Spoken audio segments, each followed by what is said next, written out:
Yeah, no, I have high expectations for everyone.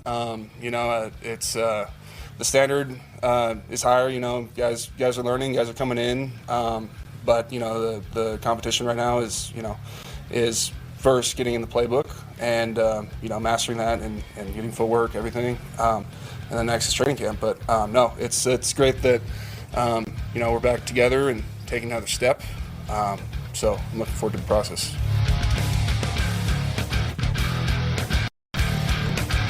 Man, is there a more reassuring voice than Colton Miller back for the Raiders on the offensive line at left tackle, the anchor of the Raiders offensive line? I'd like to say longtime anchor, and it kind of feels like that.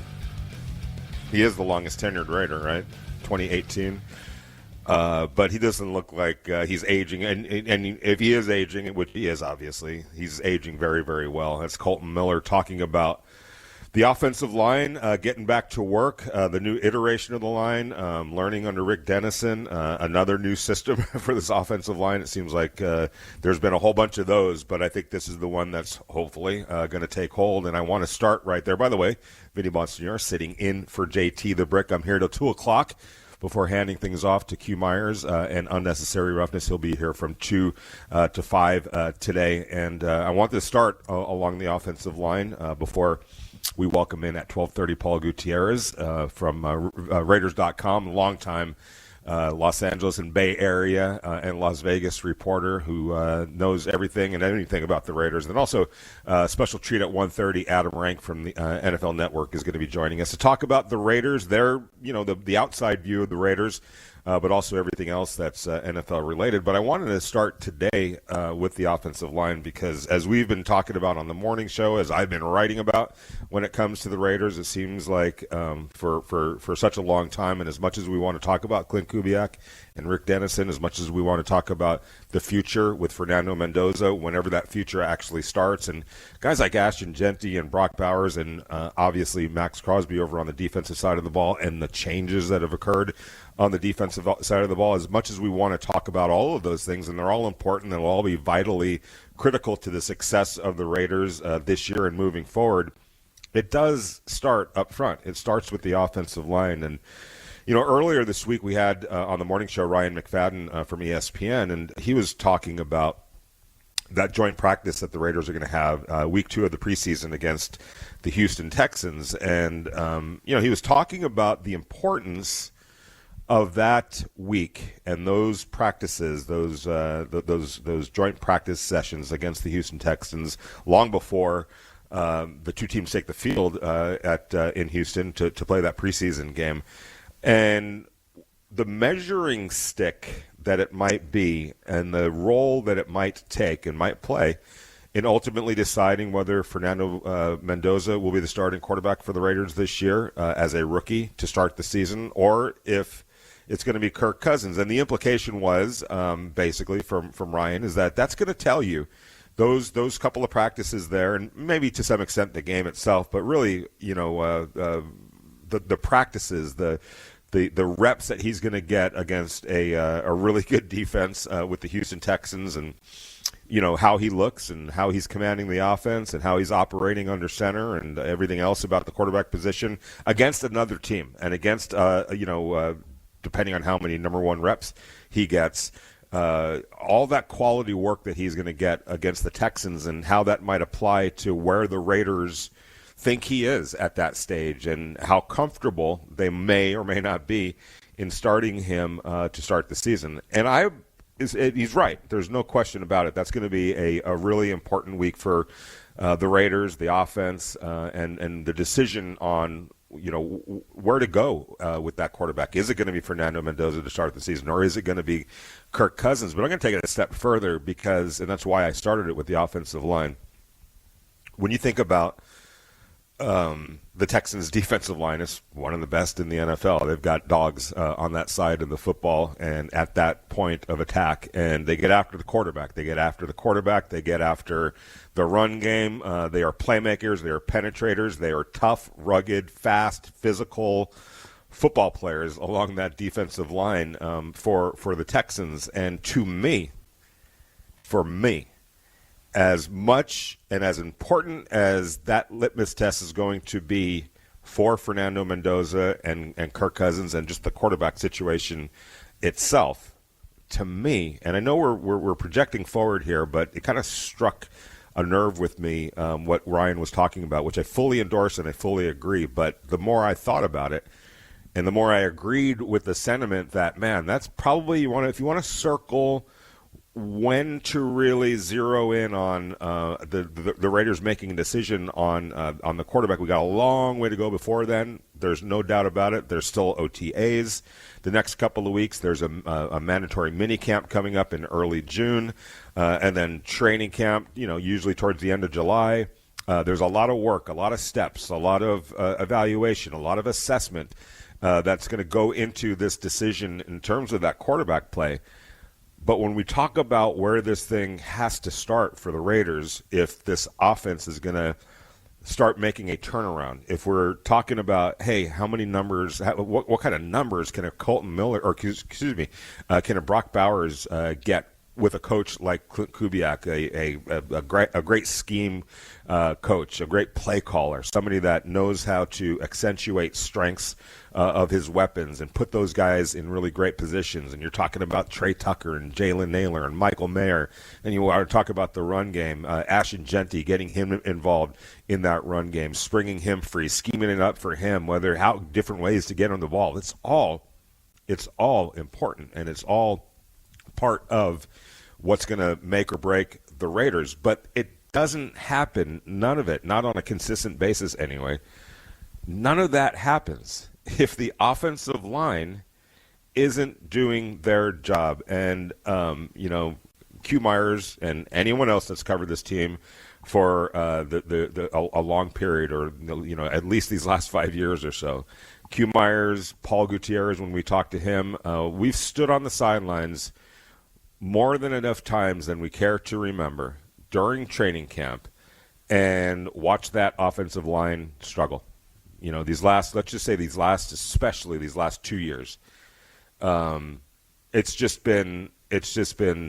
It's bad, right? And you can tell in training camp, even before they get the pads on, but then when they do get the pads on, you could tell, okay, this is going to be a struggle. I mean, to the point where, you remember the quarterback battle in 2024, and Antonio Pierce talking about, hey, that somebody's got to take hold of that job, and and Gardner Minshew and Aiden O'Connell, and obviously that was somebody needed to. Nobody did, as it turns out. But part of the reason that nobody did was it was rare when they had any time at all to just sit back and make throws. They were always under duress. Max Crosby was just wreaking havoc, and there were other, defensive linemen that year that Christian Wilkinson was on that team. Christian Wilkins was on that team before his injury.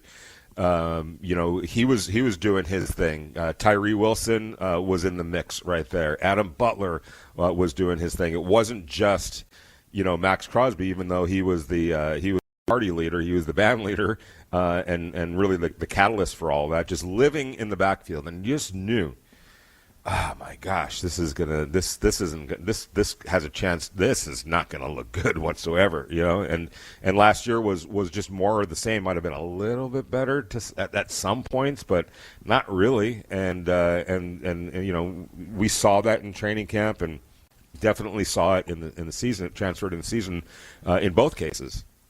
So when you think about, all right, making that decision on Fernando Mendoza, and we want your thoughts, 702-365-9200, on whether your hopes or worries or concerns about this offensive line. Maybe you're optimistic, which I am, and I'll get into why.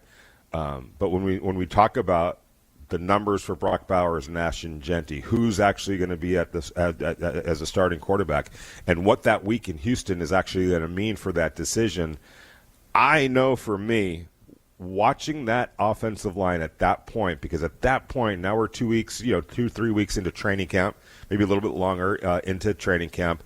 You've had the full off season. You've started to make some decisions, I would imagine, on some of those critical offensive line jobs. We know that Tyler Lindenbaum is going to be the starting center. We know that Colton Miller is going to be the left tackle. We're not exactly entirely sure about who the guards are going to be right now, and we're not entirely sure who the right tackle is going to be right now. So as much as an inside track that maybe Spencer Burford has at this point, based on his experience in the league and his experience in an offense that Clint Kubiak is going to run here with the Raiders, I'm not gonna put his name in there in pen whatsoever. There's too much time and too much talent, quite honestly, with your Caleb Rogers and your Jackson Powers Johnson. Jordan Meredith is going to primarily play guard this year. I'd never count him out. But my point being is that there's open jobs, and I would imagine by the time they land in Houston, they're going to have a decent idea of who the starters are going to be, or at least kind of closing in on that decision. And my point is, when the Raiders are in Houston against the Texans in those joint practices, what's the offensive line going to look like against a premier defensive line in the Houston Texans? They've got power off the edge. They've got inside players. They get after you. They can embarrass you. I'm not going to sit here and say that I expect the Raiders to dominate those two practices.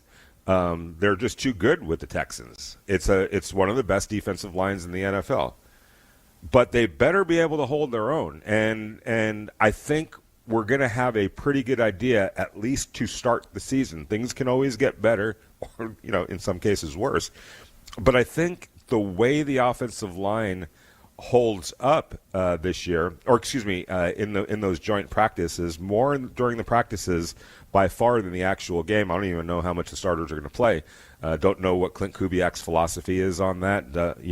If they do play, is it going to be a half? Are the Houston Texans even going to be playing their starters? So the game aside, and when the game is played, we'll be able to see what that all looks like. But I do know for a fact, barring any kind of injuries or anything like that, the ones are going to be playing the ones, and quite a bit over those 2 days in hot, humid, sticky Houston. It's going to be a challenge for that Raiders offensive line, and how they fare, I think, is going to go a long way toward figuring out, getting a handle on what this Raiders offensive line can actually look like and be about. And it's hard for me not to be optimistic, really.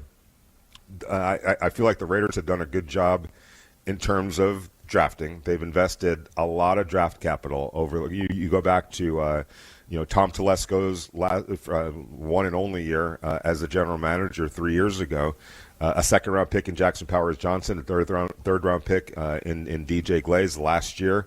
Adding two more offensive linemen in Caleb Rogers and Charles Grant in the third round. So that's four players in your premium rounds that were drafted. And then, of course, this year in the third round, Trey Zune was drafted in the third round. So that's five offensive linemen that were drafted within the first 3 rounds of the NFL draft, on top of the fact that the Raiders also added Tyler Linderbaum at center, in making him the highest paid center in the history of the game. So that's money spent, a lot of money actually, invested in the offensive line. Colton Miller has been re-signed a couple of times, so they keep reinvesting in him. So they've invested money, they've invested years, they've invested premium draft picks in this offensive line, and that's why have they used a first-round pick on an offensive lineman? No, but I mean, when you look at the Raiders roster and the opportunities over the last few years of who they could draft, I don't think you could argue with drafting Brock Bowers. I don't care what offensive lineman was on the board at that particular time. Brock Bowers was the right pick and always will be the right pick based on who was also available at that, the 13th pick in the first round. You want to go back to last year and Ashton Genty drafting a running back? Could they have gone in a different direction? Do you really want to draft a running back that high in the draft? I think there's certain times and certain players where, without a doubt, you almost have to, because the player is too good. I feel like Ashton Genty was too good. And, oh, by the way, I just wasn't fired up. Like if Joe Alt is there, right? If Rashawn Slater is there, if Penei Sewell is there, and now we're having a different conversation. We're absolutely 1,000% having a different conversation if a player like that was available at number 6. But there wasn't a player like that, not in terms of the offensive line. So, when you think about it from that perspective, you can't just say, oh, they should have drafted an offensive lineman. Okay, yeah, you could do that, but what's the caliber of offensive lineman that we're talking about? If it's somebody like a Joe Alt, somebody like a Penei Sewell, yes, sign me up for that. I would take those two players over Nash and Genty. But at that point in the draft, there wasn't a caliber of player like that. So you take the best player available. Ashton Genty was the best player available at that point in the draft, whether you're talking about offensive linemen or anybody else for that matter.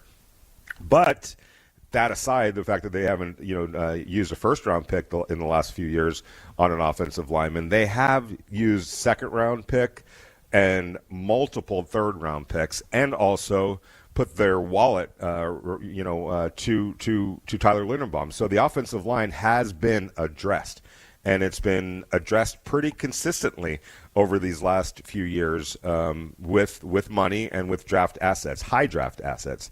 And so I feel good about some of the talent, a lot of the talent now that they've built. It's a couple of years ago, all right, Jackson Powers-Johnson, DJ Glaze, two good young players, Colton Miller.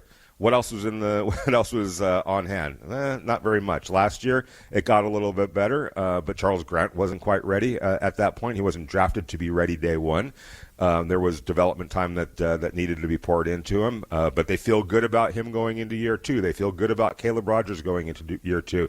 They feel good about Trey Zune, who they drafted, that has the potential to be a day one starter, depending on what position he's gonna play. They do. Obviously, Linderbaum is going to be a difference maker. So the room has gotten better. The entire room has gotten deeper. It's gotten better. It's gotten more athletic. There's just more talent on hand, and so now I feel much better about the personnel in the room and the depth of the room compared to the last few years. So that. And then Rick Dennison being the coach of this offensive line. 2 years ago, mid-season, they fire their offensive line coach. What does that tell you? Last year, and that was in simultaneous to their offensive coordinator getting fired. Just wasn't working. Last year, Chip Kelly gets fired. They should have, rightfully so, fired the offensive line coach as well, because the offensive line was just downright terrible last year. But it was the son of the coach. He's not going to fire his son. We get it. We understand it. But it was a failure. The 2 years ago, the offensive line and the offensive coordinator and the offensive line coach was a failure. Last year, the offensive coordinator and the offensive line coach, it was a failure. And it wasn't just about personnel. They just weren't very good at what they were at their jobs. And now the combination of just better personnel, deeper, more advanced personnel, when you're talking about some of these young players now growing up. And then you have Rick Dennison, who has a long track record of getting the most out of whatever it is that he has to work with. If it's high-level talent, great. If it's gotta tweak some things, gotta protect some guys, gotta figure it out collectively to make this all go. It's not a bunch of all pros on this offensive line, but I'll figure out how to get the most of it. I'll figure out how to make it work so that the unit and the collective will outweigh some of the maybe individual deficiencies. This year it's probably a little bit of a mixed bag. You've got a Pro Bowl caliber player at Colton Miller. You've absolutely got a Pro Bowl caliber player in Tyler Linderbaum. I think if Jackson Powers-Johnson is healthy and can stay on the field and can be a consistent football player, I think he's got Pro Bowl caliber talent. So then we'll see with everybody else and where they are in their journeys, where they are in their development. But you can start naming off more names. You can start rattling off more names. We're talking about, Spencer Burford maybe being a starter and then saying, okay, well what would that mean for a Jackson Powers-Johnson or Caleb Rogers? They look pretty good too. What about Trey Zune? And DJ Glaze has played good football in the early parts of his career, and there's a lot of reason to think that with better coaching he's going to be better. Charles Grant, I know, has impressed people in the building, and he was drafted where he was drafted for a reason. A really good athlete, kind of raw at the position, but somebody that the Raiders like. So the combination to me of the personnel and the coaching, I think, puts this in a much better position to at least be adequate, to at least be sufficient, to at least give the quarterback a chance, give Brock Bowers a chance, and give Ashton Genty a chance. But I'll tell you this, it's going to be really interesting that week in Houston because they're going to get tested, and I think that that's a perfect opportunity for us and for everybody else in the coaching staff to figure out what this offensive line might look like because the Texans are going to get after it. It's Vinny Bonsignore. I want your thoughts, 702-365-9200 at the bottom of the hour. We've got Paul Gutierrez from Raiders.com. He's going to talk about the offensive line, and at 1:30, the NFL Network's Adam Rank. Welcome back to the JT the Brick Show, brought to you by The Black Hole. Become a member of football's most notorious fans. Yeah, he's kind of a football robot in a good way. He's a football robot from heaven. He's a Cadillac out there. We got to get the most out of Brock. Wherever he goes, he's been successful in college and high school, whoever's coached him. Just can't say enough great things about him. Love his work ethic. He is a standard bearer.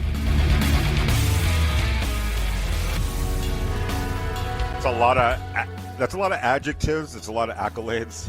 It's a lot of talk, positive talk from Clint Kubiak, who isn't the most verbose coach out there. He doesn't just hand out compliments like that. And it was just like a slew of them for Brock Bowers, but well deserved without question. And without further ado, we're going to go out to the Raider Nation radio guest line and welcome in my good friend and our good friend and one of the best in the business, and that's called Paul Gutierrez from Raiders.com. Paul, I appreciate you joining me on a Friday. And before we get into Brock and the offensive line and Fernando and everything else, man, I can only imagine a 15-year-old Paul Gutierrez looking into the future and seeing himself at that silver and black gala on Sunday, rubbing elbows with players and stars that you grew up, just adoring, and just having posters of them on your wall and taking pictures of them when you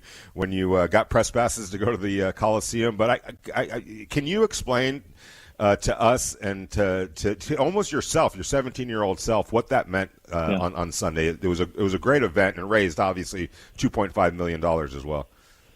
Yeah, thanks for having me on, Vinny. And like you said, I mean, the Raiders Silver and Black Gala is a huge event. It's a big money raiser. All the well-heeled folks in Las Vegas, sports fans and some not so sports fans, come out and they donate money and they bid on things. A lot of donations going on, and Raider royalty is there. They are there to help this fund.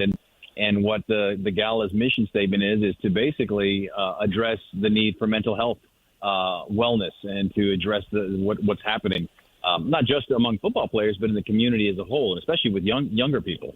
So, that's what it was really about. But you're right. As you said, 15-year-old me, 13-year-old me is freaking out in my head when I'm sitting there and I'm just, shooting the breeze with Lester Hayes and talking with Marcus Allen and continuing the conversation about the current team and, Jim Plunkett, who was just enshrined into the Hispanic Football Hall of Fame. It's really cool to see these things come full circle, which is one of the reasons why I saw there's always been this gif out there of me kind of hiding behind Marcus Allen after the 1991 playoff game, the Bo Jackson game, where he went down, but Marcus Allen became, a star was reborn that day. And I was behind him, and I knew I was there. So every now and again, whenever I get a chance, I'll find that photo, and then I just kind of put that up on Twitter, that photo from 1991 and the photo from the other night that I just happened to see on the video that they put together for the gala. So long answer to your short question, but yeah, it's very, very cool, but it even means more when it goes to a great cause.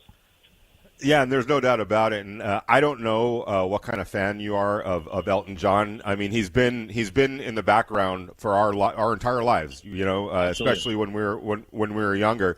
And so I don't know what kind of fan of you are of Elton John, but I can only imagine he did a 70-minute set. I can only imagine how many times you'll, that song.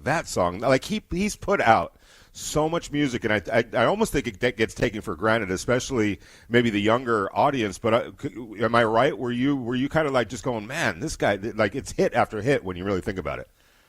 put it to you this way, and another great benefit of being able to go and cover the event was that my wife was able to come with me, who was a huge Elton John fan. So Amy got to that's come awesome. and we're literally standing right behind JT and JT the Brick and his wife as they're literally up to the stage, dancing and clapping and wearing their Elton John glasses and everything. And I just think back to, you know what? Oh, I know that song. Oh, I know that song. I know that song. Right. And I think of everything that he performed. I knew every song but one. In terms of, oh, I've heard that before, or I knew that, or whether it was Tiny Dancer or Candle in the Wind or whatever, Benny and the Jets, it just totally takes you back. And talking to other people in the building, like, yeah, this guy has basically performed the soundtrack to my life. And I'm like, well, I don't know if I would do that, but yeah, he's always been there. And to hear him come out and perform, he just looked so happy when he was up at the stage on the piano, again, doing it for a great cause. But the power in his voice was definitely still there. He didn't attempt the high notes. He had other people doing that for him in the background. But the power was definitely still there, and he seemed genuinely happy to be there. He did crack a joke at the beginning. He said, this is the smallest room I've ever played. And there was still about 1,000 people that were there. But, again, all for a good cause, all for a cool thing. And it was my first time being at it, and it was the third annual Silver and Black Gala. So good to see the money that was raised go to a good cause. Yeah, he's actually a really big sports fan, too, so very, very cool about that. All right, earlier on the morning show, we were talking about, the Shield and Clint Kubiak, kind of making these guys earn this new iteration of the Raiders earn their Shield.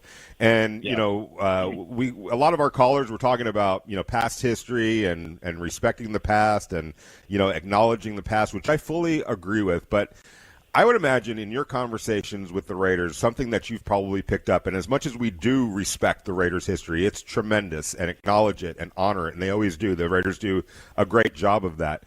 But am I wrong to think that guys like Jim Plunkett, guys like Fred Biletnikoff, guys like Howie Long, guys like Marcus Allen are longing for the day where they can say about this contemporary Raiders team, man, that makes us proud. Like, forget what we did. Look at what these guys are doing, and getting behind that and really wanting it to be even better than what they did. They had their time. But I don't know if people understand how much the Raider alumni wants success for the contemporary Raiders. Absolutely. That way, people can talk about something else, right? I mean, they love being front and center. Don't get them wrong. I mean, talking to Lester Hayes, which is always just fantastic to talk to him and dig deep into what he's talking about the championship Raiders of his era. And he was wearing both of his rings at the gala, so you got to see those rings as well. But yeah, and they definitely keep tabs. I mean, I don't think you've got a bigger fan of Ashton Genty than Marcus Allen. And I've talked to Marcus quite a bit about him, and he's looking forward to this, that, and the other. And even when I talked to him on camera at the gala, we were standing right in front of a picture from Super Bowl 18. And you sit there and you think, man, we're more than 40 years away from that. The last time the Raiders won a Super Bowl, we're 20 plus years away from the last time they appeared in a Super Bowl. So yeah, they are thirsty for, they are hungry for this team to make its own memories and to get things going. And when you're shuffling in new coaches every year, basically, it's hard to get that continuity going because for the longest time, who were the two coaches, John Madden and Tom Flores? And, from 1969 through 1987, you only had two men that were in charge. And, of course, you had Al Davis overseeing the whole thing.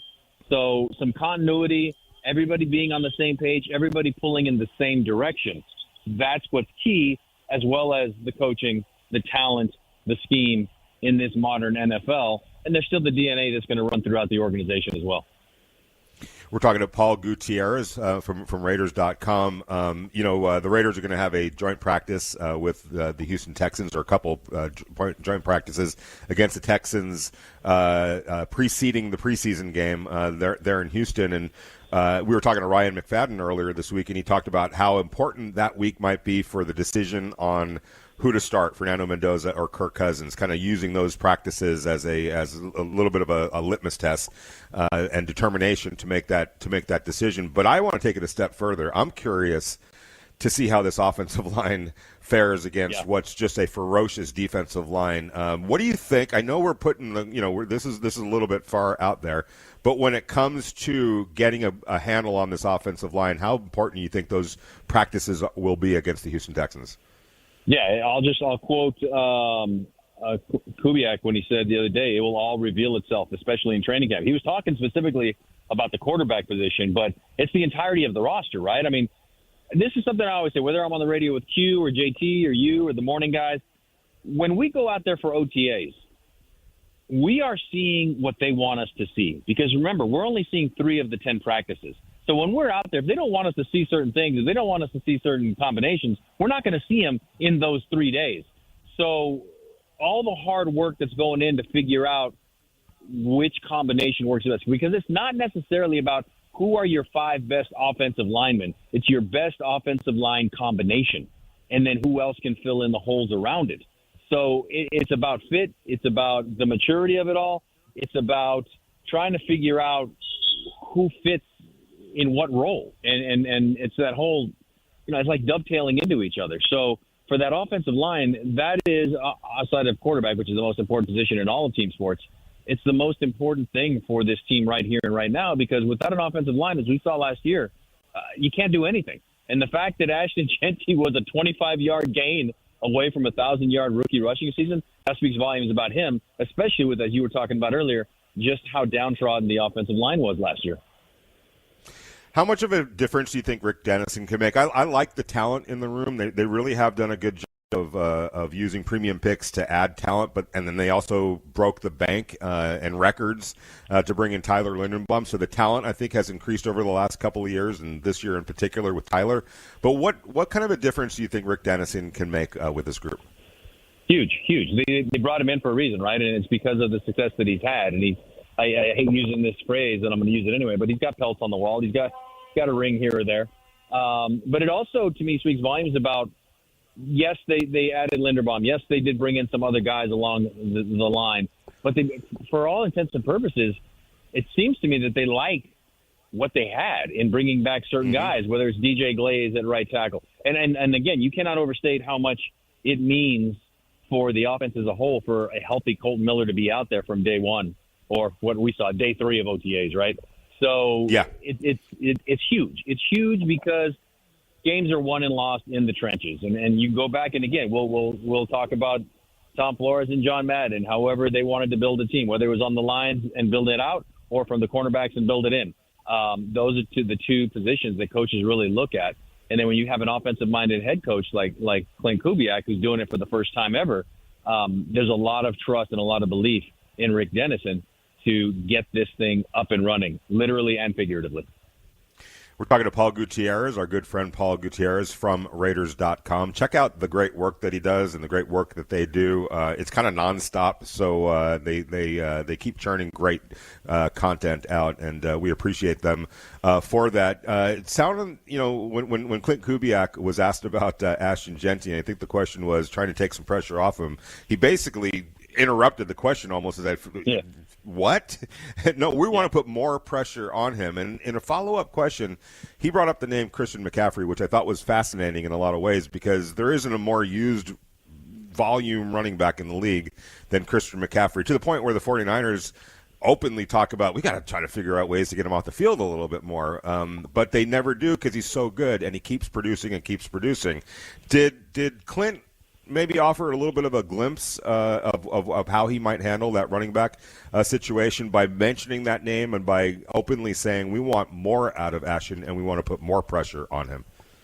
Yeah, and also because you're talking about they used a 4th-round draft pick on a running back as well. So does that mean it's more of kind of a platoon situation like it was in Seattle, or like what he said, he wants to put more pressure on? It's probably both, honestly. Yeah. And that's a good thing because here's the thing. You look at the history of the NFL, right? And it's a copycat league. And who better to copycat than yourself if you've already had success? But you've got to be able to be amenable to things. So if you look at what the Seahawks did last year, okay, you look at that and you say, okay, this is kind of what the Raiders are going to do with different personnel and different personality. So when it comes to Ashton Jeanty, he looked a little bit bigger. And someone who is a very big follower of the NFL said, he doesn't need to get any bigger. He just doesn't want to, you don't want to lose any of that speed.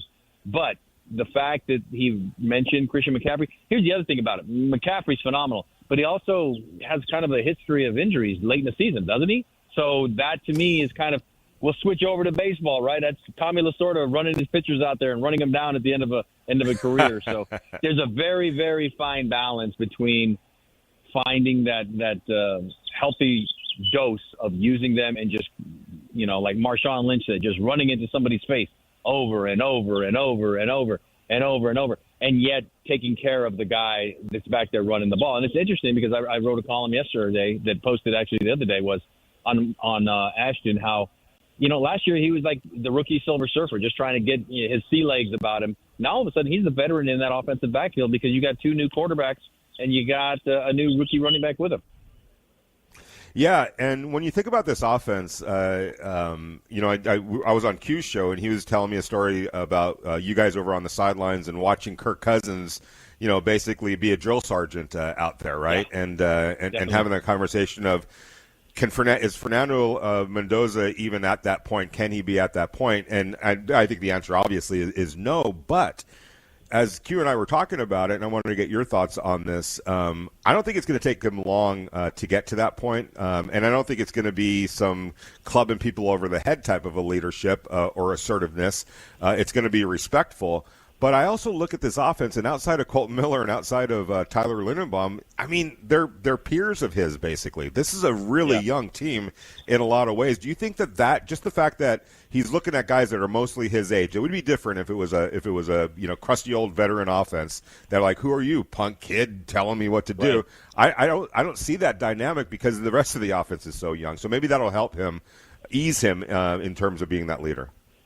The one thing about Fernando and the limited conversations I've had with him one-on-one is that he's a guy that really is respectful of his elders, so to speak, right. And a guy that recognizes, hey, I've got to pay my dues. I've got to be here for practice. I've got to do X, Y, and Z before I can even attempt to do those things. So that's going to endear him to the more veteran players on the team. The guys that are definitely his peers, they look at him and go, whoa, this is the guy that was the number one draft pick. This is the guy who won a national title. Oh, yeah, he also won a Heisman. So he's going to come in. And beyond that, they just say, low-key, he's one of the funniest guys on the team. And he's just and number one is probably Kirk Cousins as the funniest guy on the team. And you saw that come through on the Step Brothers schedule release video that our fabulous team did with the Raiders. So everything is just kind of in a nice situation to kind of ease him in. The only thing that's not an easy on-ramp for him, really, is when you look at the schedule, Vinny, and you see the bye not being until December. There's no week 4, week 5, week 6 bye where you can just, let's bring him in with the easy on-ramp. No, they got to figure this out. And just, again, watching practice 3 of OTAs, what they wanted us to see, you could see that leadership, that command of the offense. You saw Kirk Cousins yelling at receivers to get in their right places in a respectful way. He wasn't cussing anybody out, but you saw it. And then when he completed a pass that went for a long score, you saw him turn and spin and start barking at the defense. And I'm almost positive we heard him say, "You like that? You like that." I'm not sure that's what it was, but it sounded like it. Yeah, exactly. All right, if you're in charge, what is it going to come down to for you in terms of whether it's at that practice in Houston and seeing where Fernando is at that particular time? But what do you think it will come down to? What would it come down to if you were in charge? In a vacuum, who gives the team the best chance to win? It really should be as simple as that. And then when you throw in on top of that what Clint Kubiak said at the owners' meeting, in a perfect world, a rookie sits and learns at the knee of an established veteran. So you've already got that going into it. And I know fans may not want to hear that, and maybe marketers may say, oh, no, it's time to sell more jerseys and this, that, and the other. This game is about winning at the basic level. And if Kirk Cousins gives the Raiders a better chance to win early on, he should be the starter. If Fernando Mendoza gives the Raiders a better chance to win early on, he should be the starter. It's real simple to me. And yet, as we all know, nothing is simple in this world, let alone the NFL. Yeah, for sure. All right, one last one for you. I was in Orlando, and the transaction went down, and 25% of the Raiders was sold to a group, Urban, Michael Meldman and Egon Durbin and a host of others, and it was a really impressive list of people. And I can't tell you how excited and fired up Mark Davis was about that. I know you've had some conversations with him, and it sure feels like he's kind of completed something in terms of building this franchise now and the entire building kind of in his image. We forget that he inherited an organization, right, when his father passed. And it took some time and some decisions and all this to kind of size it all up and to get it to where he kind of wants to get it to. I think he's really proud of where he's gotten it. Obviously, they got to start winning. But your thoughts on some of the recent moves and the motives behind those moves for Mark Davis? Yeah, in talking with him about it, especially at the owners' meetings back in Arizona, he said, look, nothing changes. They basically, the NFL needed a succession plan because he's not married and he doesn't have any children. Mm-hmm. So now that is in place, and we've known that. We've known that for years, ever since he took over. There was always the concern that, well, is he going to be able to continue it with the state tax that may hit him at a certain point? Well, since his mother passed, he's had to have that succession plan, and now they have that in place. And everything keeps going that way. As Mark has told me throughout the years, he considers himself the custodian of this franchise. And he wants, and the biggest strength is in its alumni, like we talked about at the very beginning of this conversation. The one thing he has not been able to do, and he has said this himself, so I'm not taking any shots here, is win. They've gone to the playoffs in 21. They went to the playoffs in 16. Okay. They haven't won a playoff game since beating the Titans in the 2002 AFC title game. That needs to change, and he's the first one to say that. It's a premier franchise in terms of the stadium, in terms of the draft picks, in terms of everything else that comes with it, the uniforms, the colors. It's magnificent what he's been able to maintain and take to another level. But as he said, and maybe the most impressive thing that I've ever heard him say, Vinny, was on day one of when he took over the franchise back in 2011. I was in the room when he said, look, I don't know a lot of things, but I know what I don't know, so I have to surround myself with people who do know. And then we go from there. And that's what this feels like. This long, long journey has gotten him to this point. He thought he had it with John Gruden. We know what happened there. And now you're kind of hitting the restart button, and we'll see where it goes. But things like the gala, things like the alumni believing, things like everybody just kind of buying in and pulling in the same direction, that's what's going to get this team going forward. And, of course, at the end of the day, winning. Yeah, and I think everybody being on the same page and everybody rowing in the same direction, while they may sound like cliches, it's utterly important. And I think we've seen instances where that wasn't the case, and the ramifications of that, you call it dysfunction, if you will. And I think that they've gotten that sorted out. And it feels like for the first time in a long time, everybody is on the same page. We'll see where that ultimately gets them. Paul Gutierrez, thank you so much. Enjoy your Memorial Day weekend. We truly appreciate it. And everybody, like I said, go to Raiders.com. Check out their work. They do a fabulous job on all areas, Paul Gutierrez included. It's really quality work, and we appreciate them for it. Thanks, Paul. Appreciate it, man. Thanks, Vinny. Take care. You got it. That was Paul Gutierrez from Raiders.com, and I don't say that lightly. They really do good work over there, and proud to be friends with them and be colleagues of them for everything that they do and who they are as people. And I got to imagine, before we close out this hour, I got to imagine they're kind of champing at the bit, to really lean in on Fernando Mendoza. You think about it. It's one thing to bring in the top pick in the draft, right? It's one thing to talk about your future and your young players, but when it's a young quarterback and a guy that's won a Heisman Trophy, a guy that's coming off a national championship, man, it's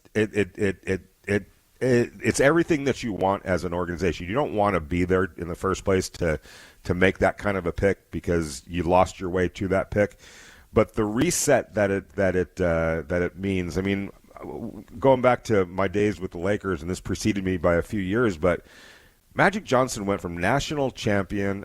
He might have been the player of the year, but it might have been Larry Bird in college that year at Indiana State. But he went from national champion at Michigan State, which, by the way, this was before Tom Izzo, before Michigan State was what they became in basketball.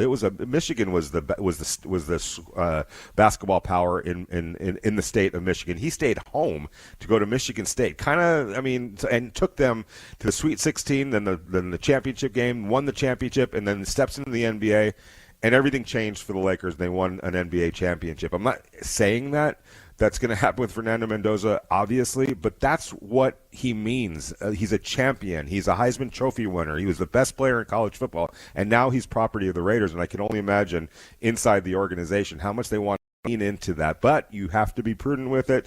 You have to be careful with it. Everything takes time, but make no mistake, he is going to be the face of this franchise. And I know that's a lot of pressure to put on somebody, but there's people that are just wired the right way to accept that responsibility. Magic Johnson obviously was.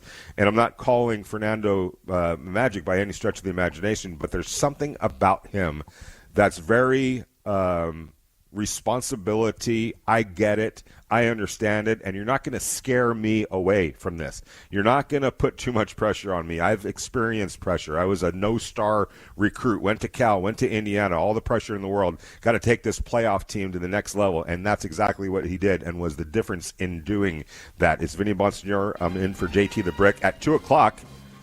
Our good friend Q Myers and Unnecessary Roughness will close out this week. Coming up at 1:30, Adam Rank from the NFL Network. And our thanks again to Paul Gutierrez from Raiders.com. Please give us a call, 702-365-9200. Hour number 2 of the JT the Brick Show. I'm Vinny Bonsignor sitting in for JT the Brick. We're here to 2 o'clock, and then we hand it off to our good friend Q Myers for Unnecessary Roughness from 2 to 5.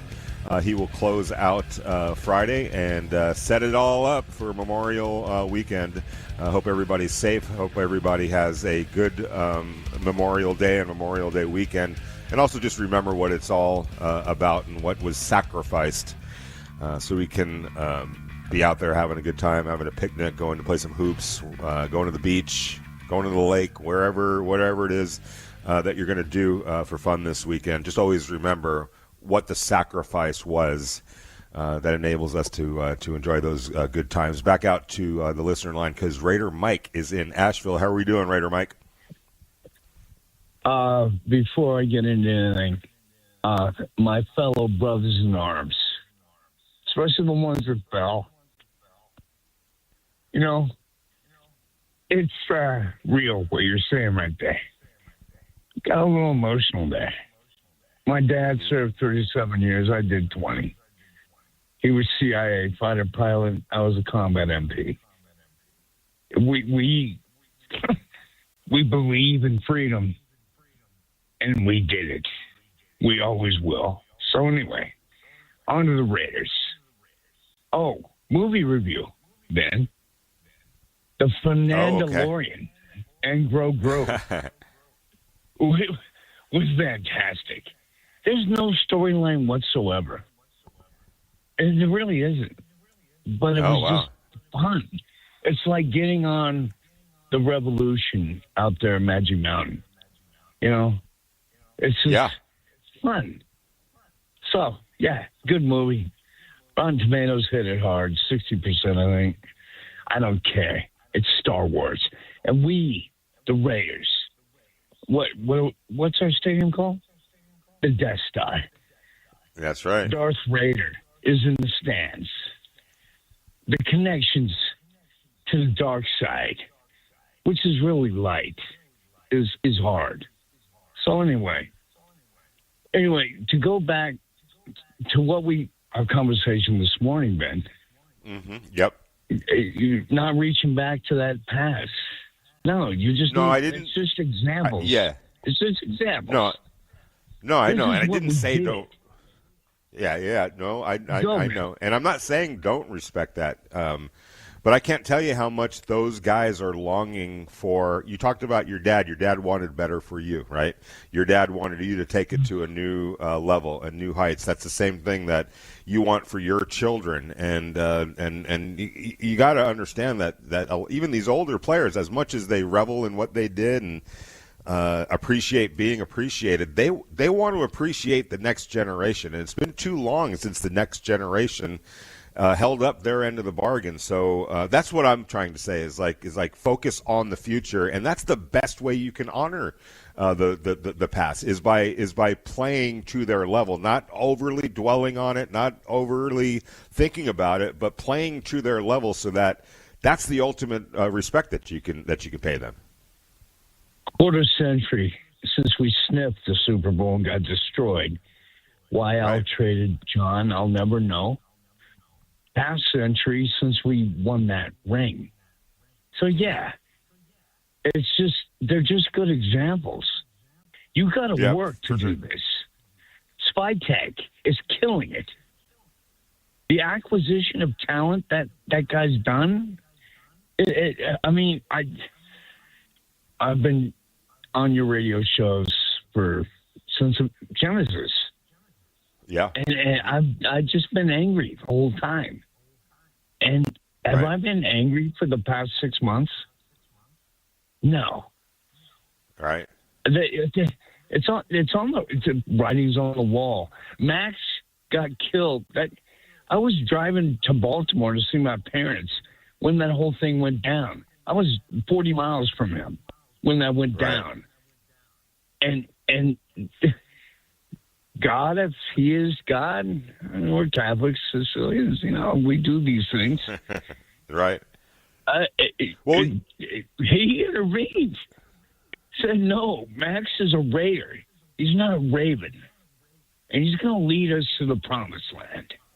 And, Mike, when you talk about this is how it's done, you look at guys that are on Kobe Dean has I want to say he was on a Super Bowl team. Yeah, he played on a Super Bowl team and was a national champion in college, as was Quay Walker, as was Eric Stokes, as was Brock Bowers, a two-time national champion. Fernando Mendoza is literally coming off a national championship. And I know you could say that it's college football, but it's the same concept, more now than ever.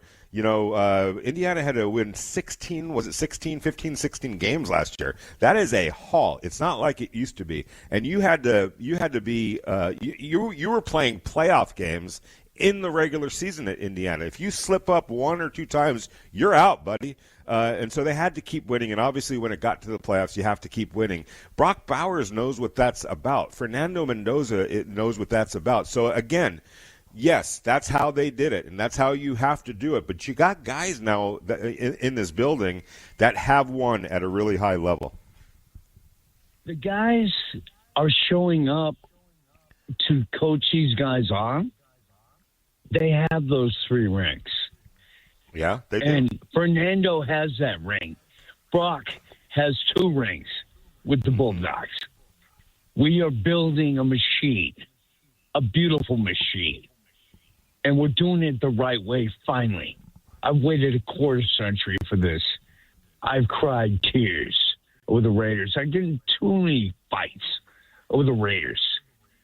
I knock them out and move along. But I everything's going well, Ben. That's all I'm trying to say. And to look I at agree with past, those rings, they're just an example. You got to go get the work in. For sure. You got to go do it yourself. End of story. And Kubiak is the man to do it. You got Brady in the building that's going to be coaching Fernando the whole time. So, anyway, I'm just happy. You should be. I think that it's and legitimately so. It's got to happen, like you said. And I think that's what Clint Kubiak is basically saying with in terms of earning that shield is by putting the work in and putting the right kind of work in and making that work for you, not against you, and taking it off the field as well, being a good member of the community, not embarrassing the organization, not embarrassing yourself. That's an extremely important part of being a professional and somebody that can be counted on, not just when you're here in the building when we've got eyeballs on you, and but when you go home, we can confidently believe that you're going to be a responsible member of society and of the neighborhood and of the city and representing what you represent, the Raiders, in a good way, in a good positive way. And then when you get on the football field on Sundays, kick ass. Be rough and tough, play smart. But as Clint Kubiak was talking about, be a grinder, be a tough-nosed football player, win with intelligence, win with toughness, win with conditioning, win by making big plays, being a playmaker. And when you look at the Raiders and you look at Brock Bowers, ultimate game, playmaker. When you look at Ashton Genty, a playmaker. These guys have to get the opportunity and be put in position to make those plays. We've been talking about how it starts on the offensive line, but they're more than capable, fully capable of doing just that. I look at the defensive side of the football, and you have playmakers and guys like Nakobe Dean now and Quay Walker in a way that you didn't have, the last few years. It's always been, unfortunately, kind of the Max Crosby show, and you've got really good supporting players in an Adam Butler, and Eric Stokes stayed on the field last year and was a really good player. And but guys like Nakobe Dean and Quay Walker are playmakers, and I fully believe if Jamad McCoy can be out there, and the Raiders can manage the situation with the knee and get a lot of good football out of him, or just a lot of football out of him, it's going to be good football. He's too good for it not to. If he stays healthy, he's a special football player and a playmaker at a position that the Raiders desperately need playmakers. They need the Charles Woodsons and those types of players, the Lester Hayes that flip the football field, that change the course of the game, that tilt the game in your direction. What is a bigger game changer than a key interception that you take to the 15-yard line to set your offense up, or making a play in your red zone to deny the other team and just steal momentum back? There isn't a bigger play that you can make than a big turnover, a strip sack by Max Crosby and McCoy or Darian Porter, or Eric Stokes picking it up and going the other direction. Playmakers. It's been far and few between in terms of the playmaking ability on that defense, and unfortunately, it's kind of been the one-man show with Max Crosby. But if he can get a little bit of help, and there are some players that have a history of making plays in the NFL, and we're not talking about aging players like a broken down, unfortunately, Jamal Adams, or a watered down, Devin White, who kind of was a flawed football player to begin with, and whose best days were behind him. Jamal Adams' best days are behind him, and they're good people. It's nothing about that at all. But they just didn't have it wasn't the right time for them with the Raiders. They were stopgaps, and they filled positions, and thank you for that. But the Raiders need more, and maybe they got more now with the Nakobe Deans and the Quay Walkers, and we'll see what Kwity Paye brings to the table. And we keep talking about the offense, which, as Clint Kubiak said on after the OTA practice, look, I was brought in here to fix the offense, but let's not make any mistakes like the defense is already fixed. That's a whole other issue. And that's going to be on Rob Leonard and the new players and the coaching and the system and the scheme, taking hold. But as we sit here today, that's every bit in need of fixing as the offense does. So it's a complex thing. But I think for the first time in a long time, you see a future. You don't see these Devins and the Jamal Adams and the Elandon Roberts who are like, okay, great, you'll hold down the fort this year, but then what? In retrospect, it was John Spytek in the front office did what they could with what they were handed, but everybody understood that this was going to be a multi-year thing. You can't get to every position, but now 2 drafts in, and you start looking, okay, there's a future with the offensive line. Guys have to develop, guys have to play well. But it's you can see the makings of an offensive line that can be together for many, many years. You've got Tyler Linderbaum under a long-term contract. You've got pretty much, aside from Colton Miller was extended, he's going to be here for a while longer. And then pretty much everybody else is on a rookie deal. That's that's in the picture. Maybe not Spencer Burford, but maybe he's a guy that kind of holds it down for a little bit. Either earns himself another payday with the Raiders, or here's Caleb Rogers, or here's Charles Grant, here's Trey Zune, here's one of the young players that's going to take over for the foreseeable future.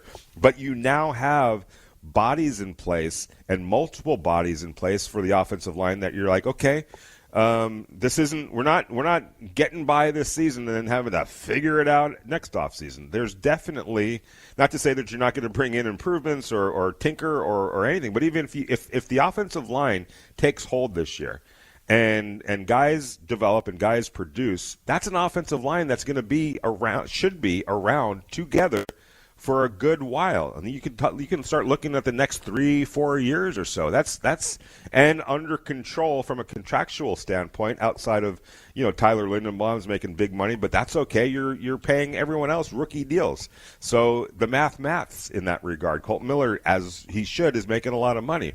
But that's okay because a bunch of other young players are cost effective right now. And then you look at how many times have we looked at the Raiders linebackers over the last few years and said, okay, but what about next year? What are you going to do next year?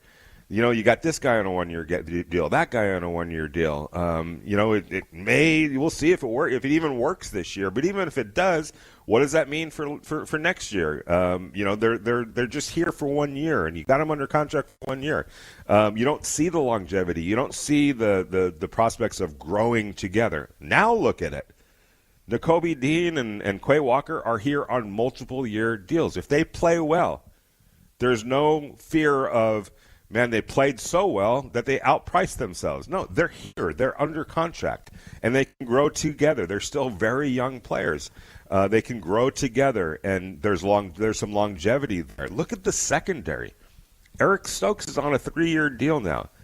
If Darian Porter and Jermond McCoy and Stukes, if these players are who the Raiders hope that they can be and will be, and think that they are going to be, they wouldn't have drafted them if they didn't. Look at the secondary and the longevity that might be in the secondary for the first time in forever. Like, you're not looking at the secondary going, man, this is going to be a problem. This is like there's, first of all, need multiple drafts to address it.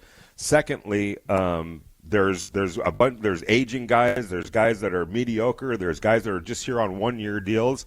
This is going to be a problem. Well, much like the offensive line, if these young secondary players can be who the Raiders think that they are, all of a sudden you're looking at a secondary that can be around together for the next 3-5 years or so. That's where you want to get. And then you're not wasting your time over those 3 years. You're also drafting guys so that in case guys price themselves out, you can't keep everybody in free agency. There's a draft and development element to it, and you try to keep as many guys as you can and want. Sometimes you're going to have to make some hard decisions, but if you're drafting well in the time where the McCoys and the Stukes and the Stokes and the Porters are playing well, even if you lose one or two of those guys, if you're drafting well behind them, you're like, okay, sucks to have to lose that guy, but we got the kid from Michigan State. Remember, we drafted him last year. He's ready to go because we do such a good job of drafting and developing. That's what teams like the 49ers do. That's what teams like the Eagles do. It's what teams like the Rams do over and over and over again. You draft, you develop. Sometimes you reluctantly have to say goodbye, but you do so from a position of power because you've got young players behind them that have been putting in the time and developing for that very moment to replace whoever has to leave, or in some cases, with the Rams, by drafting. Here's the other thing: when you draft really well, all right, when you're drafting really well, and you're stacking players year after year, and building as airtight of a roster as possible, you can go into an offseason. Think of it this way: the Rams going into this offseason had one weakness. Literally one weakness. Everything else, their offensive line, their defensive line, everything was pretty top-notch. Their quarterback position, Puka Nacua, Devontae Adams, do they need a third wide receiver? Sure. They got to figure that out. Maybe they'll trade for A.J. Brown. But really their one weakness was cornerback. But they were so good in all the other areas of their team that they could say, all right, guess what? We're just going to trade a first-round pick to Kansas City for Trent McDuffie, one of the best cornerbacks in the league. And because we're cost-effective in so many other areas of our roster with young, affordable talent, now we'll just sign his teammate, Jalen Watson, to a nice contract because we've got the money, because we're good, young, and cost-effective in a lot of other areas of this team. We've got the money to be able to go invest in another cornerback, and just overnight, be able to turn what was their weakness into a strength, and it wasn't at the expense of another position, because all the other positions are taken care of at a pretty high level. And how do you do that? By drafting and developing. It's been an issue for the Raiders, but I can already tell you this. 2 years of drafting under John Spytek, you can, and Brandon Urigan and everyone else that's part of that process, and there's some really, really good people, capable people that are running these drafts now, that are part of these drafts now, from the scouts all the way up to John Spytek. You can already see what they're looking for: athletic ability, guys who are hungry for football, talent, production, players that in some cases, like a Charles Grant, skillsy, elite athletic ability that, hey, it's going to take some time to build the body up, but if everything else if that part of it checks off, we believe in our coaching that they're going to get him there. So you're starting to see that philosophy and that thought process, but also the execution of it. And so for them, you're going to hopefully get to a point where you're not having to go into every offseason needing to use free agency or even sometimes the draft to fill 8, 9, not just roster spots, but starting spots. You can't, that's not sustainable. And they've kind of stabilized that aspect of it with an offseason that didn't include a whole bunch of one-year wonders on guys that are 29, 32 years old. They're all 25, 26 years old, and they're here on 3-year contracts to provide some longevity. And they're really good players as well. Tyler Linderbaum was the best offensive lineman in free agency, and the Raiders went and got him. Quay Walker and Nakobe Dean were two of the best linebacker prospects available in free agency. They didn't get just one, they got two. Both of them are in the prime of their career. Both of them are going to be here for multiple years. So you're starting to see that kind of come to fruition for the Raiders. And on top of that, the drafting that we're talking about. So that's kind of where you want to get to. And when we're talking about this defense, which obviously coming off the year that they had, needs to be fixed. But I'd love to get your thoughts, 702-365-9200. When you look at the defensive roster right now, don't you feel a little bit better, maybe a lot better than you did this time last year when it was, Devin White, God bless him, he was a great kid and tried hard and was conscientious and all of those types of things, but his best days were behind him. And even on his best day, he was always kind of a flawed player. There were weaknesses to his game. So it looks a lot better from my vantage point. I would like to get your thoughts on what it looks like from your vantage point. I'm Vinny Bonsignor. It's JT the Brick Show. At the bottom of the hour, a real treat, good friend, and extremely talented analyst, Adam Rank from the NFL Network, will be joining us. We'll talk about his Angels. I'm sure he's real fired up to talk about that these days. But we want your thoughts, 702-365-9200. We're here till the top of the hour, 2 o'clock, and then we hand it off to Q Myers. And never pleased. Really, we can always be better. We're always, very critical of ourselves with how can we get the most out of these every hour for these players in a positive way, and let them know that we are not wasting their time. We've put in the work for them to give them productive days. So I think you're always trying to improve there. We're off to a solid start. Everyone's undefeated right now, right? But we know sooner or later that it's going to get real competitive, and we got to find out, who's the guys we can count on in those stressful situations, coaches included. That was Clint Kubiak talking about OTAs, preparation for OTAs, what he wants to see, how it sets up for training camp, the standard that he wants to set. And it's just interesting hearing from such a kind of a low-key, coach. We're used to John Gruden and big personalities sometimes, Antonio Pierce, and here's this understated, very serious, short, and to-the-point head coach, and we'll see if it works. I happen to think that it will, but to get somebody else's perspective, especially more of a national perspective, I wanted to welcome in our good friend Adam Rank from the NFL Network and many other things. And Adam, just hearing, first of all, thank you so much for joining us on a Friday. I really appreciate it. Just hearing Clint Kubiak there and in your mind thinking that's the head coach of the Raiders, that's who's leading the Raiders. What does that conjure up for you when you hear his voice and the way he goes about it, being the head coach of the Raiders, and what it means in terms of a change for this franchise?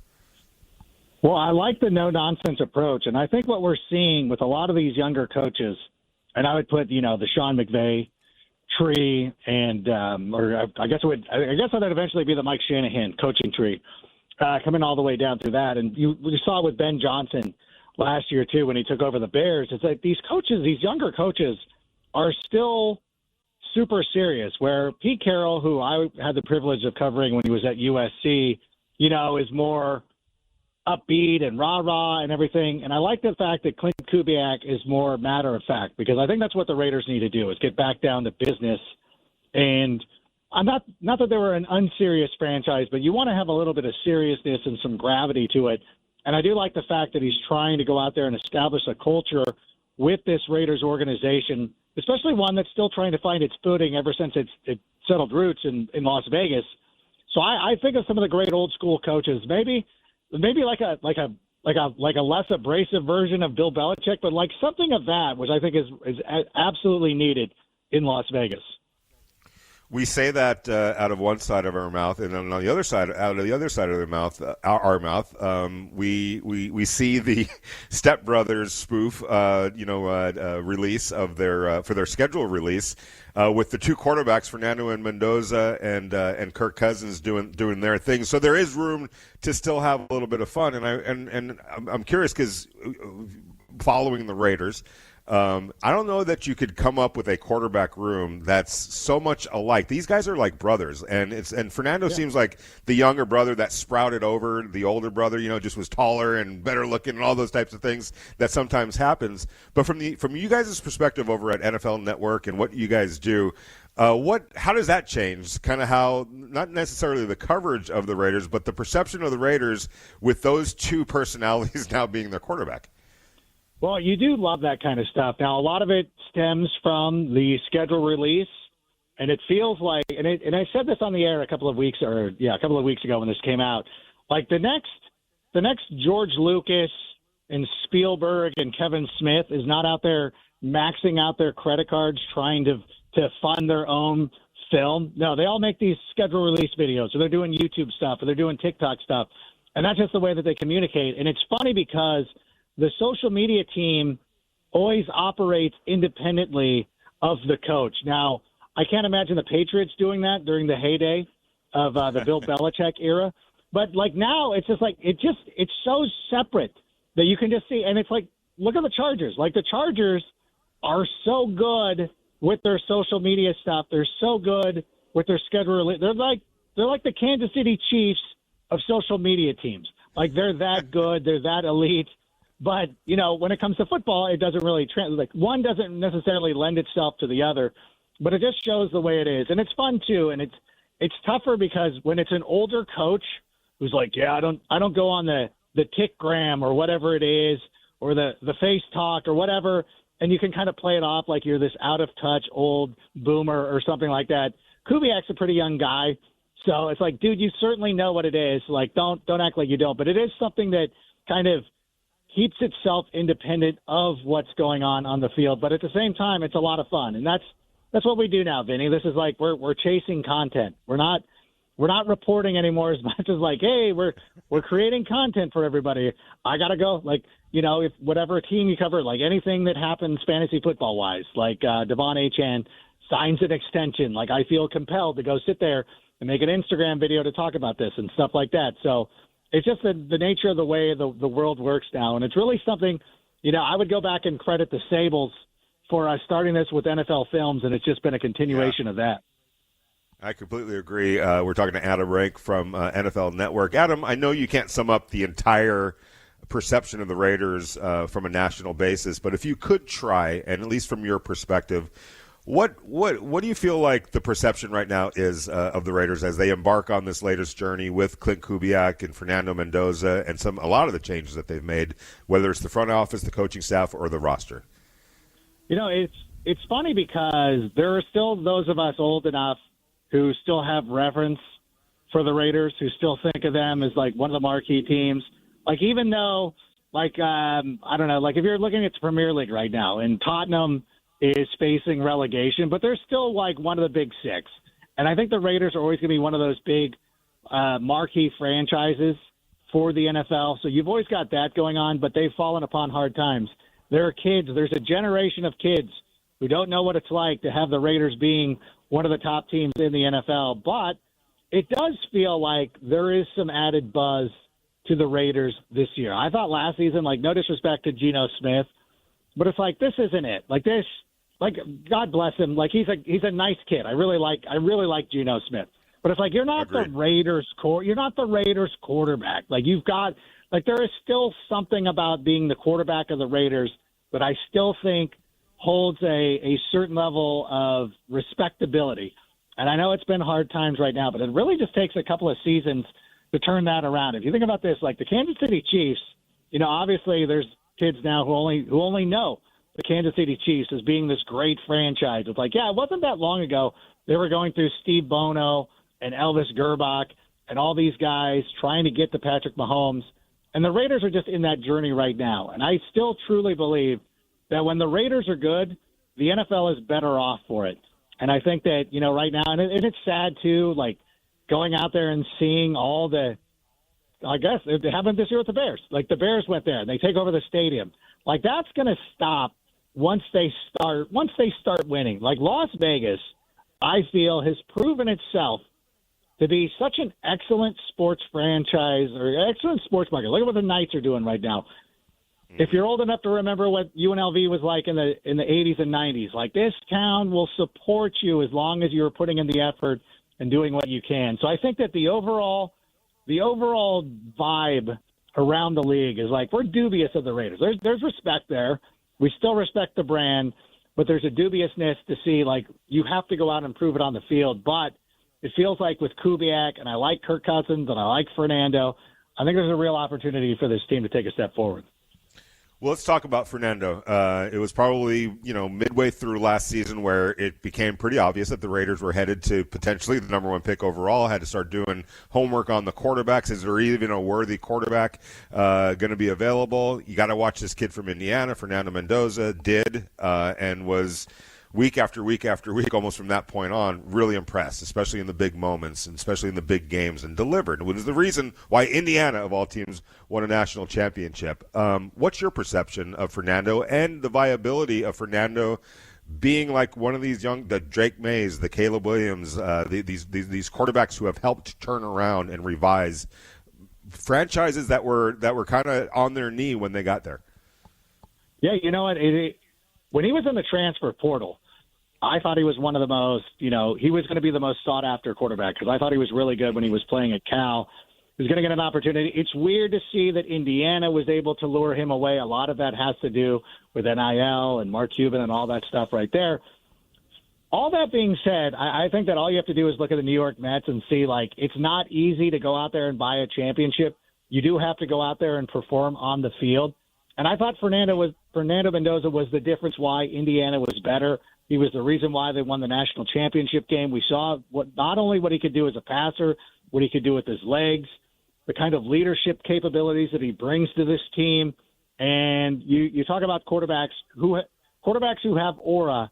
I think Fernando Mendoza really is it. And it's funny, too, because, like, the kind of person that he is, because if anybody is old enough to remember Ken Stabler, when he went to Houston, he kind of remarked that Gifford Nielsen, I think it was Gifford Nielsen was the quarterback, whose breath always smelled like milkshake. And I'm like, yeah, that's the guy who's running the Raiders now. In a good way. I love Fernando. You don't have to go out there and be, the rebel that Ken Stabler was. But it is funny because it's not quite who Ken Stabler was, Ken Stabler is the kind of guy you'd probably find more likely at the stage door than you would at Circus Delay. But whatever. Go out there and do what you got to do and go, but as long as you can play quarterback and win games, I don't think anybody cares what you're doing off the field. There's a lot of, not necessarily debate, but curiosity on how the Raiders are going to handle when to hand him the keys. Is it going to be to start the season? Is it going to be a little bit later down the road? Is it going to be next year? You bring in Kirk Cousins as that sort of insurance policy in case it's putting it off a little bit. But how would you go about it, and what do you want to see from Fernando? What would you need to see from Fernando during training camp to say, hey, you know what, we're going to be okay, he's going to be okay, even if there are some rough patches early on, we're going to go ahead and start him week 1? Yeah, I think the best way is the ideal situation is what Patrick Mahomes went through. And one of the reasons why it worked with Patrick Mahomes and the Chiefs is that you had Alex Smith there, who is a very capable quarterback. And I think that right now we see, Jaden Daniels 2 years ago took the Commanders to the NFC Championship game. So it's not like these rookie quarterbacks are incapable. But if you have a guy like Kirk Cousins who can go out there and win you some games, and I think that when you have a team that has veteran players on it, there is still. You still got to do right by them, but try to win as many games as possible. So for me, I would go if Fernando is so good that it's undeniable and you got to get him out of the field, or perhaps Kirk Cousins can't play to his abilities, then you go out and do it. But I think the ideal situation is to have a competitive team with Kirk Cousins. It's the NFL. It's a long season. These guys will eventually get a chance at some point. I would like to see him sit, but if he goes out there, and I think the ideal situation is Fernando Mendoza is so good that you're forced to put him on the field because you can't leave him on the bench. Yeah, that no doubt about that. Now, full disclosure, you do follow the Bears. You're a Bears fan. The Bears rolled with Caleb Williams right out of the gate. It didn't look good. There were coaching issues that they got ultimately resolved. There were personnel issues. He went through the grinder in a lot of ways, Caleb Williams. You had a lot of people that were questioning whether he was truly should have been the first pick overall. But here's the thing. It didn't deter him from learning from it and being maybe better off for it. So that's an example. Here's my thing. I don't know that he's breakable, Fernando, in a way that Caleb wasn't breakable. These guys are strong-willed people that can live through the misery and maybe even be better off for it. So from that perspective with Caleb, was there any worry that he was going to get buried or he was going to get broken, or did you feel like he's strong enough to deal with this? No, I was always very confident in his abilities. I really did. I thought he was the best. I still think he's the best quarterback from that draft. I thought that his talent was elite. I really, what you start to do is doubt whether the Bears are going to do the right thing by him. Mm-hmm. And even going into last year in the hiring cycle, who are the Bears going to bring in? For me, I was like Vrabel.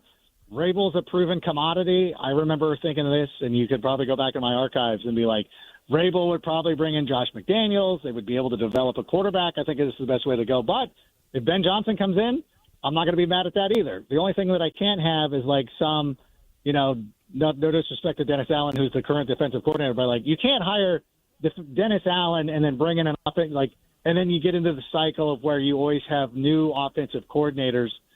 So I think that with Kubiak there's no chance that you're going to lose him. There's no chance that you're going to lose Fernando Mendoza. And again, if he puts you, I only hesitate to say this because I like Kirk Cousins enough and I respect him enough that, you will go win some games with Kirk Cousins. There's no doubt about that in my mind. But if Fernando, for whatever reason, isn't ready for it, and I'm not saying that he's not, I would have to go out there and see it. I'm not in practice right now. But I would, if Fernando Mendoza can do it, and again, if he has to make it so he has to force his way onto the field, and I think that he could. So I'm down with either way because I think that you can look at examples on both sides. Hey, look at Patrick Mahomes. He never sat. Patrick Mahomes sat a year, then he was great.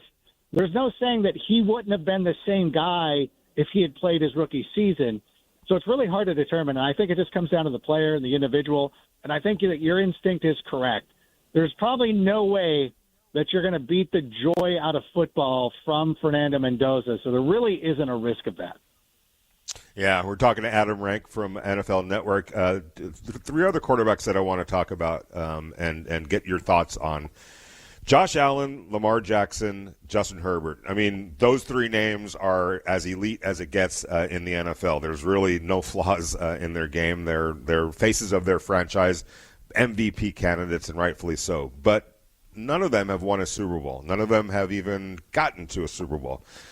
Of those three, who cracks that first? Well, I'm trying to examine it with the teams I think like the Bills. Yeah. I mean, I like Joe Brady. We'll see what happens, but I think that the coach that gives me the most confidence is Jim Harbaugh. I like all three of those quarterbacks. They're all elite. I don't know who I would take, all things being equal, who I would go after in that instance. Maybe Justin Herbert, because I really do. He really has shown me ever since he took over. I mean, the guy was thrown into the fire because Tyrod Taylor was stabbed in the lungs by the Chargers, medical staff, and he went out there and was destroying the Chiefs. And so I think that with Jim Harbaugh, that if you give him, just give him a healthy seat, give him you really can't judge what happened last year because that Chargers offensive line was just absolutely decimated. So I want to believe in the Chargers. I want to believe in Jim Harbaugh. I think he's one of the best coaches in the league. I thought they played so well last year, given everything that was stacked against them. If I had to handicap one of them, I think Herbert is the guy. As much as I love Josh Allen and I love Lamar, that if I needed to pick one quarterback, you're like, hey, you got to go win this drive right now. I'm like, give me Herbert. Believe it or not, give me Herbert. I think he's that dude. All right, last one for you, Adam Rankin. We thank you so much for your time on a Friday. What's the one story in the NFL that you think is flying under the radar that people are going to know about here pretty soon, or start paying attention to pretty soon as the season gets closer? It's flying under the. It's tough for me because nothing flies under the radar for me. That's true. That's true. You know what? I think. Goodness Who's gracious, the team? Who's the team? Who's the team that we're overlooking right now? Well, everybody's looking at the Giants, and I think that everybody's kind of taking a gander at the Giants. Like, this is the team. This is the pick to click. This is it. A lot of people are starting to get on the Tennessee Titans. However, I will say that nobody is regarding what Jacksonville did last year as being for real. And it kind of stuns me, too. It's like, you know what? That was a really good team. Trevor Lawrence has been this quarterback that we have watched since his freshman days at Clemson, and we kind of take him for granted. And last year, Liam Cohen goes into Duval County and really starts to get the most out of him. And they had a great season. They get to the playoffs. And then that was it. Then people are just like, okay, Jacksonville sucks again. And they look at Houston, and they look at some of the other teams. I think Jacksonville is a sleeping giant. I think of whenever somebody talks about, hey, who's going to be this year's surprise, who's going to go and do something that is a little unexpected, I think Jacksonville is a team to watch out for.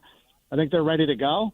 I think they can get it. I'm really confident in the Jags right now. They were 13-4 last year. I don't think nobody talks about it. They might as well have been 4-13. Nobody's even talks about it. You're like, hey, what about Jacksonville? Whatever. Which they were the year before. Think about that. They were 4-13 the year before. I want to maybe they won 5 games, but I think it was 4, and they completely reversed it. Nobody's talking about it. So there we go. You know what? We figured it out. Yep, exactly. All right, Adam. Yes, say likewise. Well, no, but you never fly under the radar, and we thank you from the bottom of our hearts for joining us today. Truly appreciate it. Keep kicking ass and doing the great work that you guys do over there. Have a great weekend, and we'll talk to you down the road, Adam.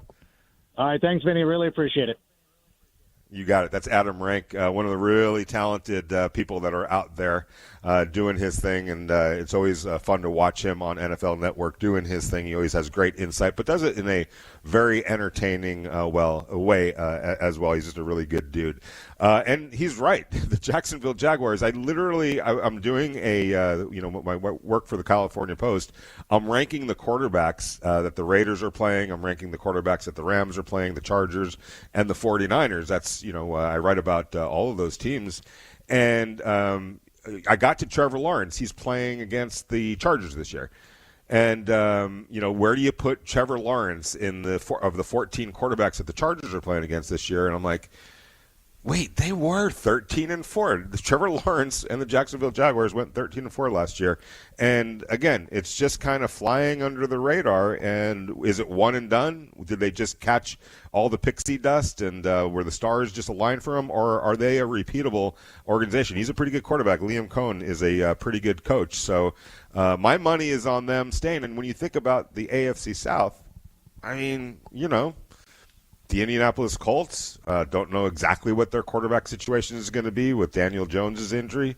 Are you a believer still in C.J. Stroud? He was another quarterback that I had to put on that rankings. And I'll say this, C.J. Stroud did not have a very good year last year, and it's kind of been 2 years since that rookie year where he has had a really good, strong season. I know he's helped get his team to the playoffs, and kind of miraculously so, but we can't unsee some of the things that we saw from him in the playoffs. It was just a bad, awful performance, and he just looked banged up, confused. There were a lot of different things, so I'm hoping, because I love C.J. Stroud, that he gets it back together. But when you look at that AFC South and you look at the Jacksonville Jaguars, every reason to believe, with the Colts kind of having some uncertainty right now with an injured Daniel Jones, and the Houston Texans with some of the issues that they have had offensively, and the way C.J. Stroud finished that season, that division might be the Jacksonville Jaguars division for a little while, and it's worth repeating.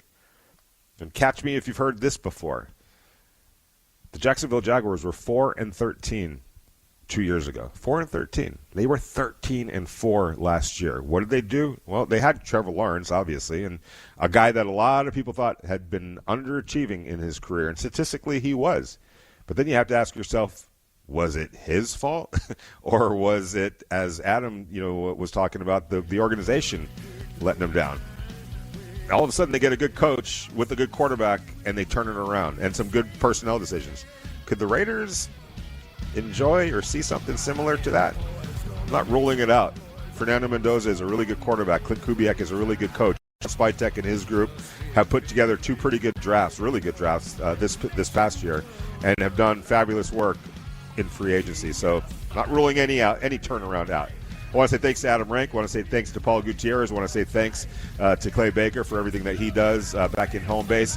Up next is Q Myers. He'll be here from 2 to 5 o'clock on Unnecessary Roughness. Thanks for hanging with us. Enjoy your Memorial Day weekend. We'll catch you on the morning show on Tuesday morning.